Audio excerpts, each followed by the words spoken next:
Hey, this is a spoiler review. If you haven't seen the movie, don't watch the video. I've come to the conclusion that I've made one of the most negative One Marvel has seen videos on the playlist, so I feel like this needs to be said regardless of how I feel about their interpretation of the Hulk.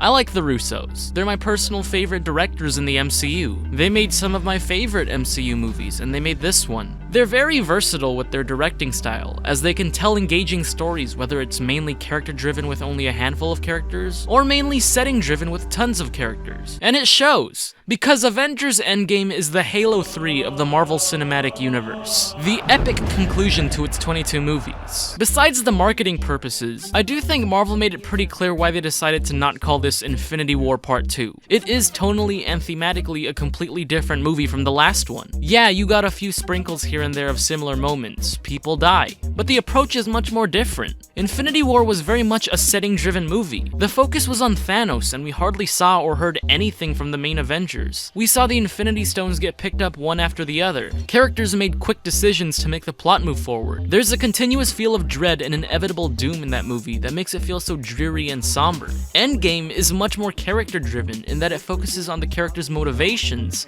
as opposed to the plot development. The plot in this movie is interesting, but it's not like something you haven't seen before. They even jab at themselves a bit because of how much of a sticky thing time travel has become in sci-fi movies. There's some weird things that happen. Why is Hulk dabbing 5 years in the future? I don't know, but it acknowledges it and still brings these grandiose beings down to earth. You see the inner turmoil Thor's going through by not going for the head in the first place. You see Stark's reluctance to move on and forget about everyone that's been dusted. You see Hawkeye's anger towards himself for letting Nat die. Which, can I say, I never thought they would kill Black Widow. Marvel's been pushing for more female representation in their movies, they're not hiding that. I just never thought it would have been her. I was wholeheartedly convinced Hawkeye was going to be the one that died. Guess not. There's some really cool aspects here that's been a trope for many years in other movies, but they execute it very well here. The time traveling, the battling armies, the lightning upgrade. It sounds like I'm describing the campaign to Mortal Kombat 11, and I love it. There's a bunch of fan-servicey moments. You got that every good guy versus every bad guy splash page moment. You got Captain Marvel fighting Thanos. You got Captain America to say Hail Hydra in the most organic way possible. You made Thor's mom, one of the most forgettable characters in the most forgettable Marvel movie, to be one of the most nuanced character in the film. You gotta hear them say Avengers Assemble without it sounding cringy. You can see what they're trying to do with the movie. They're trying to pay tribute to the past events through the story. And though the pacing may suffer a bit from it, it does work pretty effectively at making you feel for characters you never usually cared about. That scene where Nebula kills her older self just goes to show how much she's grown as a character,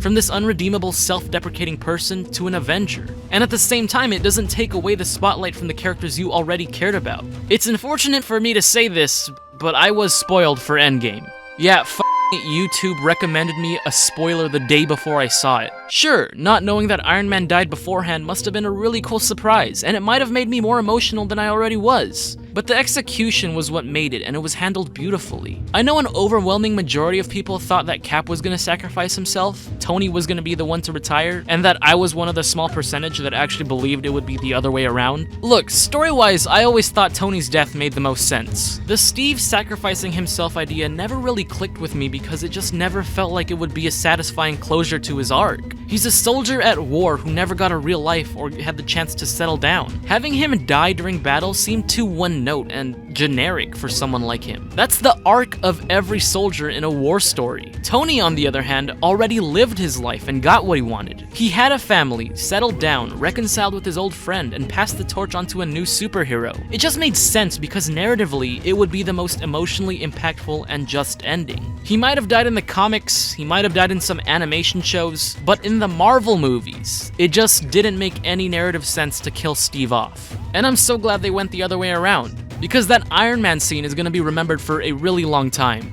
In that sense, I get that people could call this movie somewhat predictable. But predictability isn't what makes the movie great. Subverting your audience's expectations may help with the surprise factor, but that's just the style of approach the directors chose to tell their story. How things are built up, how the characters interact with one another, how things end are what makes this movie what it is. They give Tony a whole funeral. Every Marvel-related character is there, even the kid from Iron Man 3. I'm gonna go out on a limb here and hinder a guess. I could be completely wrong, but I think they're done with the Avengers movies. Like, they won't use the Avengers name for these crossover films. The movie's a fitting send-off to the saga, and it seems like that's where they're going anyways. To at least retire the Avengers name so that we could all look back on this in all of its 40-hour glory. It was the right move to not add a single post-credit scene. It makes the closure feel much more authentic. We don't need to see a bigger Thanos get teased at the end. We just got done with this guy. Show us that later or something. It would detract from the overall message this movie brought us.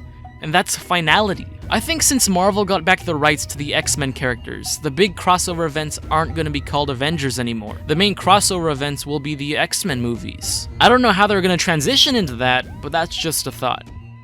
Also, real quick, I feel like I have to address this since I talked about this extensively in my last video. The Hulk does indeed become Professor Hulk. I had my expectations pretty low with how Hulk would be represented in this movie, but I'm glad to say I actually kinda liked him here. He isn't just a running gag this time, they gave him an actual arc. I didn't really care if he fought Thanos or not, some people might be upset about that. I just wanted him to feel like a character again. And they did that. This time around though, Thor is the comedic relief. Though I'd argue him being kind of the butt of the joke here feels much more natural than Banner's role in Infinity War for what they were going for. His guilt takes a physical toll on his body and he just becomes this careless, broken guy. And it made sense that he joins the Guardians by the end of it all. It seems like that's where Marvel wanted him to go all this time since Ragnarok.